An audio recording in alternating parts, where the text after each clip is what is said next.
ના અગાઉના પૂછેલા બોર્ડના પ્રશ્નપત્રો અને મોસ્ટ આઈએમપી પ્રશ્નપત્રોનું આપણે શું કરવાનું છે, સોલ્યુશન કરવાનું છે. પણ સોલ્યુશન અલગ રીતે છે. આગળ તમારે શું છે, પેજ નંબર તમને બુકમાં મળશે. ક્યાં આગળ તમને જોવા મળશે? 136 નંબરના પેજ ઉપર તમને આપેલું છે.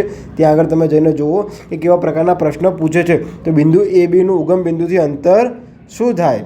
તો એવો પ્રશ્ન પૂછ્યો છે. તો સૌ પ્રથમ આપણને ઉગમ બિંદુ શોધવા માટેનું સૂત્ર ખબર હોવું જોઈએ. તેનું સૂત્ર શું છે? અંતર સૂત્ર શું છે? અંતર સૂત્ર બરાબર શું છે વિદ્યાર્થી મિત્રો? રૂટ પછી x2 માઇનસ x1 નો સ્ક્વેર વત્તા શું હતું? y2 માઇનસ y1 નો સ્ક્વેર. આ શું હતું? અંતર સૂત્ર શોધવા માટેનું શું હતું? સૂત્ર હતું. બરાબર. ચલો હવે આને હું આ રીતે લખી શકું. આને x ધારી લો, આને y ધારી લો. ખબર પડી ગઈ ને? તો આનું સૂત્ર શું થાય છે? x નો સ્ક્વેર વત્તા y નો સ્ક્વેર. સિમ્પલ છે.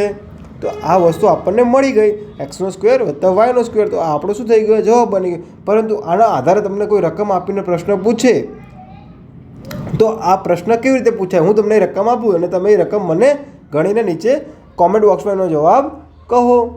તો ચલો હું તમને એક રકમ આપું છું વિદ્યાર્થી મિત્રો કે a બરાબર 1 અને 7 બિંદુ છે. બીના કેટલા બિંદુ છે? 4 અને 2 બિંદુ છે.